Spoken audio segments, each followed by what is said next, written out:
रातची व्हरून बसयतले, फाल्यां व्हरून बसयतले, भायले कोणाक घेवचे ना. इज इट म्हणजे आमी लायफ मेंबर आसा तांकां भितर वचपाचो अधिकार, तांकां प्रतिबंध करपाचो कायदो खंयच्यान आयलो, ताजेर तुमी कोणी काय उलयलेच ना. एक्झॅक्टली. फाल्यां सकाळी ते करतले वतले. आमी एकदा एक फावटी जमले हांगा, परत जमतले, काय जावचे ना ती. You take some decision on that. कितें करपाचें हे बंदर हांवें केन्ना खंयच्याच हातून भितर पळयलां की लायफ मेंबराक अटेंड करतलो जर जाय 4-5 दीस पयलीं स्वता वचून ती सायन मारून दिवपाक जाय. इतको टायम कोणाक आसा कोणा फाटल्यान? तुमकां जाय तो पोटलो मेळटा म्हणून परत डेली वचून बसतले. आमी कित्या खातीर वचप ती? हाजेर कितें तरी डिसिजन घेयात. प्रश्न एकदम बरोबर. जर क्लब ओगी रावले जर जाय जाल्यार काय ना तातूंत भितर मागीर आनी झगडी करपाची वाटच ना. एक फावटी जर तांकां ती एजीएम जाली जर जाय जाल्यार तुमकां वाटच ना. जीसीए हो मुवमेंट आसा तो डेड जातलो. कारण इतके प्रयत्न करून इतके आणि पोलिसांनी इन्क्वायरी करून तांकां फुटींग ठरयल्ले आसात आणि त्या वेळारय ते एजीएम घेवन ताजेर शिक्कामार्तब करता की we enjoy the majority of the club.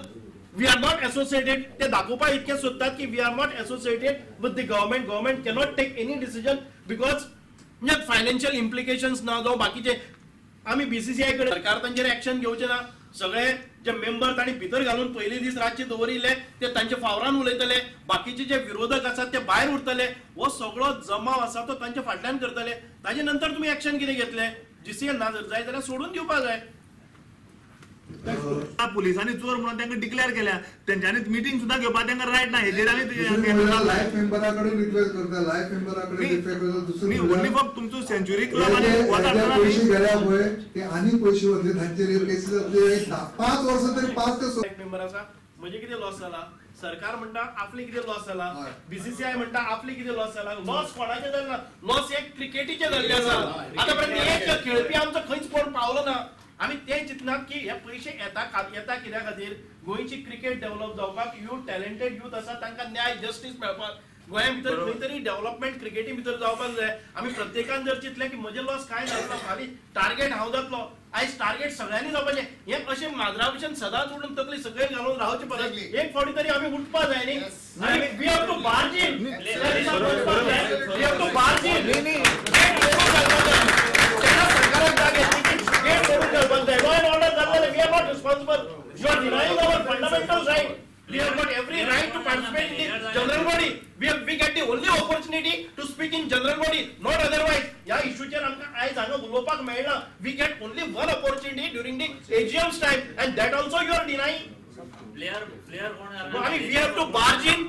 Getty घाली जर जाय जाल्यार मोडून सगळ्यांनी तयार आसपाक जाय गेट मोडपाक. कित्याक बीसीसीआयन जो पयसो दिला तो स्पेशली ह्या क्लबा खातीर जीसीए गोंयची क्रिकेटरां लागून दिला. तो क्रिकेटी भुरग्यां खातीर मोडपाक जाय, हांकां खावपाक न्ही. हे सगळे पावपाक जाय.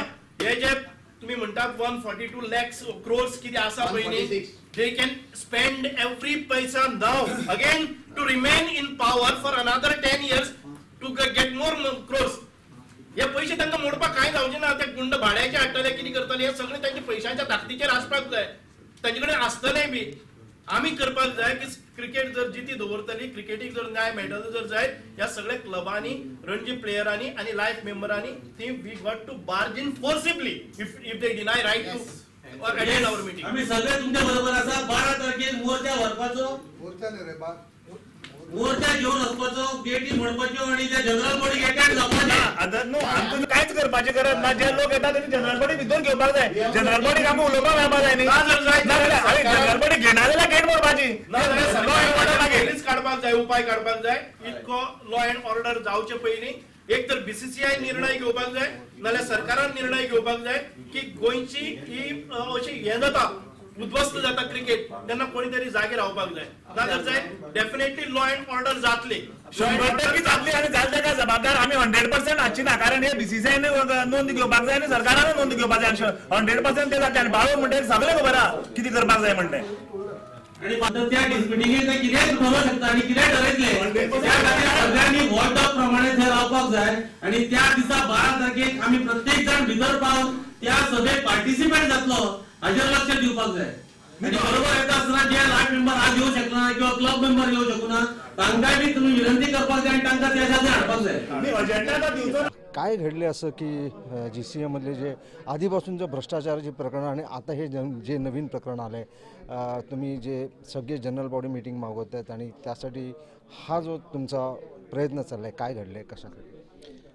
आता ते उघड झालेलं आहे की 2007 झालेला भ्रष्टाचार, आणि तोही एक पॉवरफुल पॉलिटिशियन होते त्यावेळी दयानंद नार्वेकर, त्यांना बाजूला सारून त्यावेळेच्या या त्रिकुटानं तिथं अकाउंट ओपन केला. त्यांची मजल तिथपर्यंत जाते, एका पॉवरफुल मंत्र्याच्या विरोधात जाऊन त्यांनी त्यांचं स्वतःचं पद, आपलं पद भासवून तिथं दुसऱ्या बँकेत ती अकाउंट खातं खोलतात आणि त्याच्यामधनं एका वर्षाच्या आत जवळजवळ 3 कोटी रुपये काढतायत. ते लंपास करतायत, कुणाचा पत्ता कुठं लागत नाही. आता जवळजवळ 6-7 वर्षांनी कुठल्या तरी एका धाग्यावरनं ही पकडली गेलेली चोरी आहे. आता या लोकांनी काय केलेलं आहे की एकदा चोरी पकडली, त्याचा न्यायनिवाडा करायचा आहे, पण त्याच्यानंतर 142 कोटी या आलेल्या आहेत, त्यांची विल्हेवाट कशी लावलेली आहे आणि तिथं कितपर्यंत चोरी झालेली, हा एक मुख्य प्रश्न आहे. आणि हा म्हणजे आमच्या सरकारनेही तो तेवढ्याच तडफीनं घेतला पाहिजे. BCCIने याचं गांभीर ओळखलं पाहिजे, हेच आमचं मत आहे. अजूनपर्यंत सगळे पेपर्स, सगळे दस्तऐवज त्यांच्या सुपूर्द केल्यानंतरही त्यांच्याकडनं काही कारवाई होत नाही. आणि आपण आपल्या सरकारकडेही मागणी घालतोय. आता सरकारचं याच्यामध्ये काही नुकसान झालं नसेलही कदाचित, पण नुकसान इथल्या युवकांचं झालेलं आहे, इथल्या क्रिकेटचं झालेलं आहे. क्रिकेटसाठी आलेला पैसा हा आपल्या जनतेमधूनच आलेला आहे, तो काही आभाळातून पडलेला नाही, आपल्यासाठी पाठवलेला आपल्या हक्काचा पैसा कुणीतरी 2-3 लोक खाऊन जातात आणि आपण मात्र 6-7 वर्ष असं बघत राहतोय. आणि याच्या पुढेही ही अशीच प्रथा जर चालू राहिली तर मग क्रिकेट खेळून आणि या युवकांचं भवितव्य आपण का धोक्यात घालावं, एवढाच मला प्रश्न आहे. मागणं काय तुमचं?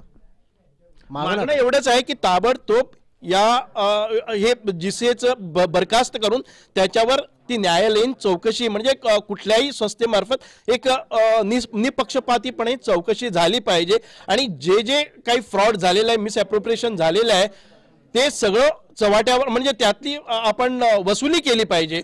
आणि ज्या लोकांनी केली आहेत पापं, त्यांना शिक्षा झाली पाहिजे, जेणेकरून येणारी पिढी, या GCAवर बसणारी सगळी जी मंडळी आहे, त्यांना एक इशारा गेला पाहिजे की इथं स्वच्छ प्रशासन पाहिजे आहे.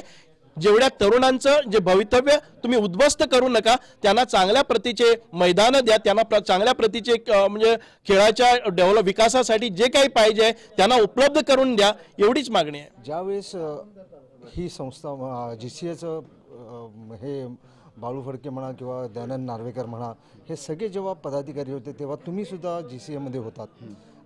आता हे असं काय घडलंय की तुम्हाला उघडपणे असं रस्त्यावर यावं लागतं, उघडपणे आवाज उठवावा लागतो? जेव्हा मी GCAमध्ये माझी एंट्री झाली तेव्हा हे लोक होती आणि आम्हाला ते ॲडमिनिस्ट्रेशन कळायला कमीत कमी 2 वर्ष लागली.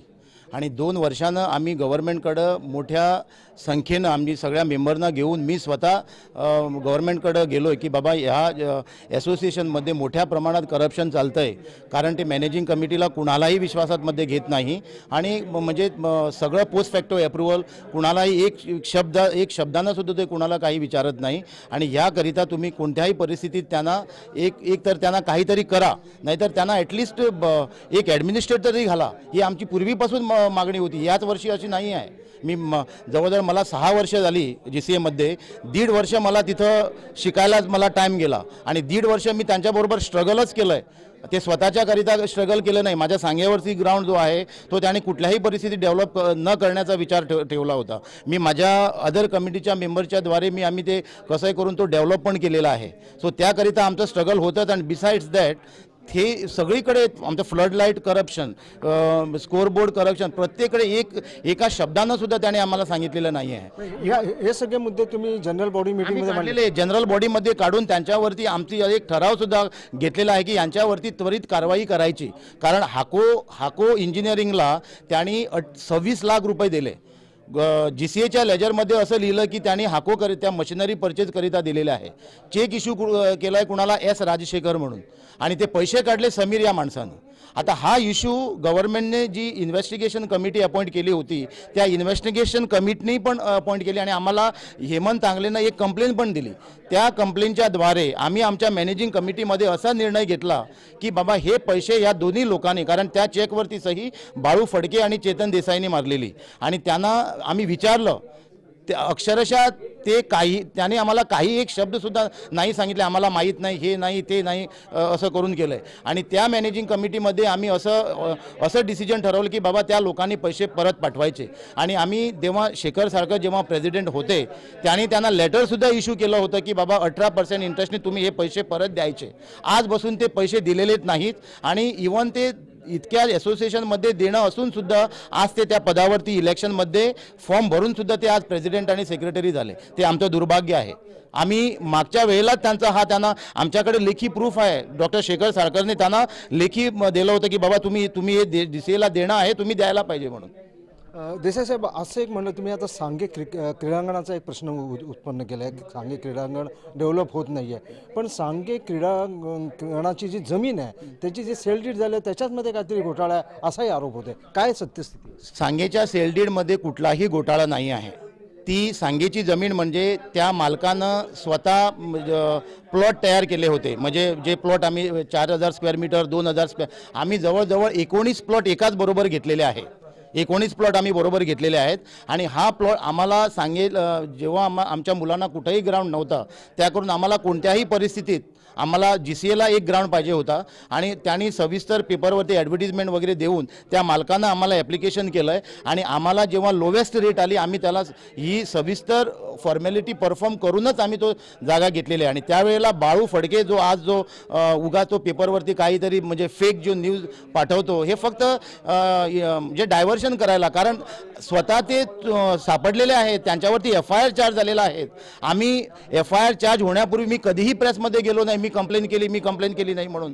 जेव्हा FIR झालो तेव्हा आम्ही पहिला काम केलं की मुख्यमंत्र्यांना भेटलोय, कारण तुम्ही त्वरित त्यांना त्या सीटवरून हलवा म्हणून. आम्ही कधीही प्रेसमध्ये गेलेलो नाही. आणि यांच्याकडे काही नसून हे उगाच प्रेसमध्ये जातात आणि हे ते करतात, त्याला काहीही तथ्य नाही आहे. हा असाच आरोप केला होता की सेलडीड जे झालं सांगे क्रीडांगणाचं त्याच्यामध्ये घोटाळा, मी प्रक्रियेमध्ये घोटाळा म्हणत नाही. सेलडीडमध्ये घोटाळा समजा झाला त्यांनी कंप्लेंट करायला पाहिजे, रजिस्टरच्या अगेन्स्ट FIR लॉन्च करा, काहीतरी करा. आता हे मी ऐकतो जवळजवळ 2-3 वर्ष झाली. काही झालं सांग्याचं त्याने अलर्जी आहे. सांगे ग्राउंडची या बाळू फडके, चेतन देसाई आणि अकबर मुल्लाला एलर्जी आहे. कारण त्यांनी 20 वर्ष GCAमध्ये राहून GCA म्हणजे गोव्याच्या क्रिकेटीकरिता काही केलं नाही. त्यांनी एक पीच सुद्धा डेव्हलप केली नाही आहे. तो मी जेव्हा GCAमध्ये आलो तेव्हा माझ्या म्हणजे कष्टानुसार नार्वेकरला म्हणजे फॉलोअप करून मी तो ग्राउंड तरी घेतला. आणि आज जवळजवळ 90% मॅचेस सगळ्या आमच्या सांगे ग्राउंडवरती झालेल्या आहेत. आज त्यांना ते बोलायला सुद्धा त्यांना लाज वाटायला पाहिजे, कारण त्यांनी काहीच केलेलं नाही आहे. ह्या घटना घडत आहेत, काय तुमची प्रतिक्रिया आहे? सगळ्या तुम्ही एक सिनियर प्लेयर आहात, खूप वर्ष क्रिकेट खेळलेले आहेत, तुम्ही कोच सुद्धा म्हणून काम केलेलं आहे, काय वाटतंय तुम्हाला सगळं? हे सगळं ऐकताना एवढं संताप येतो. खरं म्हणजे सांगायचं की जेव्हा मी 86मध्ये खेळलो आहे Ranji cricket, first ball face केला ते डिफरंट इश्यू, पण तेव्हा आम्हाला 25 रुपये मिळायचे खेळायला क्रिकेट. आज 1.5 लाख मिळतो आहे. बरी गोष्ट आहे, कारण चांगलं होत आहे. पण एवढं करताना जे करप्शन लेवल जे गोव्यात घडतं आहे ना क्रिकेटसाठी, एकदम मारक आहे. एवढं मारक आहे. आम्ही 84-85मध्ये रणजी क्वालिफिकेशनसाठी झगडलं आहे विदाउट सिंगल आमच्या पॉकेटमधून वडिलाकडून पैसे घेऊन आम्ही ते क्वालिफाईंग मॅचेस खेळलो आणि आम्ही रणजी स्टेटस दिला गोव्याला. खरं म्हणजे आम्ही या GCAचे स्वतंत्र सैनिक म्हणायला पाहिजे असं आम्ही झटलो तेव्हा. आणि म्हणून आम्हाला रणजी स्टेटस मिळालं. आणि आता एवढं त्यांचे 99 गुन्हे माफ झाले, 100 होणार नाही असं मला वाटतं. कारण एक करप्शन एवढं त्यांनी केलं आहे आणि त्याचे फुल एव्हिडन्स जेव्हा सुप्रीम कोर्टमध्ये ही केस जाते एवढं स्कॅन्डल केलं आहे म्हणून. जस्ट किती करोड, 2.85 करोड, पण 145 करोडचं स्कॅन्डल ह्याच्यानंतर बाहेर पडणार. ह्यांना FIR म्हणजे पोलीस इन्व्हेस्टिगेशन करून यांना जर आत टाकायला पाहिजे, एवढं यांनी कारस्थान केलं आहे आणि यांना कोणी माफ करणार नाही. मला एकच विनंती आहे, ही सिस्टम आहे त्यांना क्लीन करा, चांगलं प्रशासन नेमा, गव्हर्नमेंट लेवल ॲडमिनिस्ट्रेटर ठेवा आणि सिस्टम क्लीन करा, एवढंच माझी कळकळीची विनंती आहे.